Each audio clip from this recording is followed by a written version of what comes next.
Katika maisha, sio kila kitu kinapaswa kusemwa. Watu wengi wamejikuta kwenye matatizo makubwa, maumivu ya ndani na hata kupoteza fursa muhimu kwa sababu tu ya kusema mambo ambayo walipaswa kuyaficha. Ukweli ni huu, sio kila mtu anayekusikiliza anakutakia mema.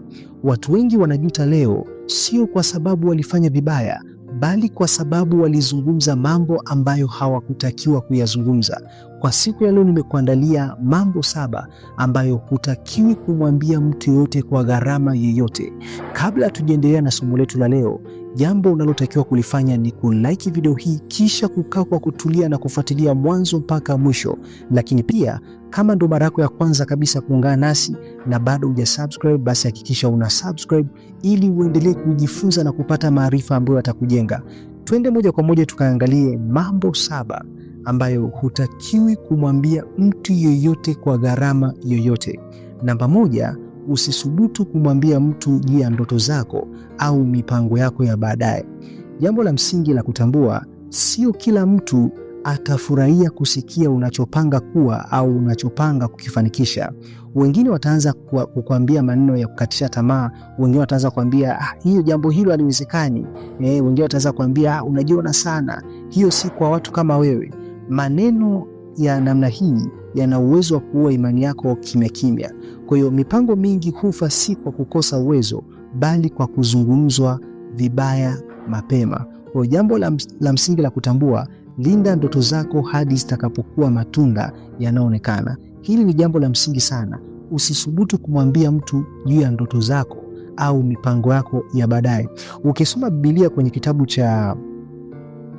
cha Mwanzo sura ya 37 na mstari wa 5, utaona Yusufu aliota ndoto. Baada ya kuota ndoto, akawaambia ndugu zake. Ndugu zake baada ya kumsapoti, Biblia inasema wakamchukia sana. Ukisoma kwenye kitabu cha Mwanzo sura ya 37 na mstari wa 5, imeandikwa Yusufu akaota ndoto, akawapa ndugu zake habari, nao wakazidi kumchukia. Akawaambia, tafadhalini sikieni ndoto hii niliyoiota. Tazama, sisi tulikuwa tukifunga miganda shambani, kumbe mganda wangu ukaondoka ukasimama, na tazama miganda yenu ikazunguka ikainama mbele ya mganda wangu. Ndugu zake wakamwambia, je, kweli wewe utatumiliki sisi, nawe utatawala sisi? Wakazidi kumchukia kwa ajili ya ndoto yake na kwa maneno yake. Kwa hiyo unaanza kuona Yusufu ameota ndoto, akaanza kuwasimulia ndugu zake. Biblia inasema baada ndugu zake kumsapoti, wao wakamchukia. Kumbe sio kila mmoja anaweza kufurahia ndoto yako, sio kila mmoja anaweza kufurahia mipango yako ya baadaye, sio kila mmoja anaweza kufurahia jitihada zako. Wengine wanaumizwa na mafanikio yako, wengine wataanza kuumizwa na ndoto zako.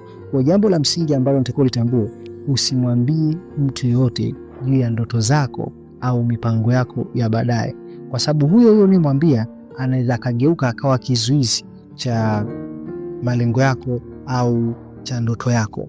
Lakini jambo la pili ambalo hutakiwi kumwambia mtu yote, usithubutu kumwambia mtu udhaifu wako wa ndani. Kila mtu ana sehemu yake ya udhaifu. Mwingine anaweza kawa ni hofu, maumivu au mapambano ya siri. Tatizo ni hili, si kila anayekusikiliza anakutakia mema. Udhaifu wako ukifika mikononi mwa mtu asiye na moyo safi, atautumia kukudharau, atautumia kukushusha, atautumia kukuumiza wakati utarajii. Kwa hiyo udhaifu wako waambie watu wachache sana waliothibitishwa kwa matendo, si kwa maneno. Kwa jambo la pili ambalo hutakiwi kumwambia mtu yote, usimwambie mtu juu ya udhaifu wako, kwa sababu kuna wengine baada ya kuambia juu ya udhaifu wako, wataanza kutumia udhaifu huo kukudharau, wataanza kutumia udhaifu huo kukuchafua, wataanza kutumia udhaifu huo kukushusha. Kwa jambo la msingi, unatakiwa uambie watu udhaifu wako, watu ambao wamethibitishwa kwa matendo na wala sio kwa maneno. Lakini jambo la tatu ambalo hutakiwi kumwambia mtu yote, usubutu kumwambia mtu yote kuhusiana na baraka ulizonazo kabla hazijaonekana. Kuna watu hawachukii mafanikio yako, bali wanachukia wewe kuwa nayo. Ukianza kuzungumza sana kuhusu baraka zako, wivu unaamshwa ndani yao, wanaanza kuyasema maneno hasi. Kwa baraka nyingi kulindwa kwa ukimya. Acha watu waone matokeo, si safari. Kwa jambo la msingi, usiwaambie watu baraka ulizonazo kabla hazijaonekana. Usiwaambie watu baraka ulizonazo kabla baraka hizo hazijaonekana, kwa sababu watu wengine baada ya kuambia au baada ya kuwashirikisha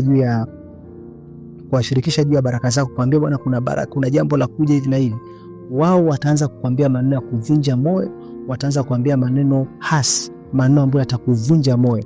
Kwa hiyo jambo la tatu, usisubutu kumwambia mtu baraka ulizonazo kabla hazijaonekana. Subiri watu waone matunda yake, waone matokeo, sio waone mchakato. Wacha waone matokeo na sio mchakato. Lakini jambo la 4 ambao hutakiwi kumwambia mtu yoyote kwa gharama yote, usimwambie mtu juu ya maamuzi yako makubwa kabla hujakamilisha. Kuna maamuzi yanahitaji kufanywa kwa utulivu na uthabiti, si kwa ushauri wa kila mtu. Ukiyasema mapema, wengine watakuchelewesha, wengine watakuchanganya, wengine watakutisha. Kwa hiyo maamuzi makubwa unapaswa uyafanye moyoni kwanza, kisha kwa vitendo, si kwa kelele. Kwa hiyo jambo la 4, usiwaambie watu juu ya maamuzi yako makubwa kabla hayajakamilika. Usiwaambie mtu yote juu ya maamuzi yako makubwa kabla maamuzi hayo makubwa hujakamilisha. Kwa hiyo maamuzi makubwa unapaswa uyafanye moyoni kwanza, kisha kwa vitendo, si kwa kelele. Usiwaambie watu bwana, nataka kufanya hichi, nataka nichukue hichi na hichi. Hapana, usiseme. Lakini jambo la 5 ambalo hutakiwi kumwambia mtu yote kwa gharama yote, usisubutu kumwambia mtu kila kitu unachokijua. Usisubutu kumwambia kila mtu kila kitu unachokijua. Maarifa si ya kuonesha, ni ya kuyatumia. Ukijitangaza sana kwa unachojua, unajitengenezea maadui, unazima roho ya unyenyekevu, unajipunguzia heshima kimya kimya. Kwa hiyo hekima ya kweli hujionyesha kwa matendo, si kwa maneno mengi. Kwa hiyo sio kila kitu unachokijua unatakiwa umwambie mtu, sio kila kitu unachokijua unatakiwa ukiseme. Hili ni jambo la msingi sana ambalo watu wengi wamekuwa wakifanya makosa. Sio kila kitu unachokijua unatakiwa ukiseme, kwa sababu wengine baada ya kuambia maana unajikuta unajitengenezea maadui, unazima roho ya unyenyekevu, unajipunguzia heshima kimya kimya. Kwa hiyo siku zote hekima ya kweli hujionyesha kwa matendo na wala si kwa maneno mengi. Jambo la 6 ambalo hutakiwi kumwambia mtu yoyote kwa gharama yote, usisubutu kumwambia mtu kila kitu kinachokuumiza.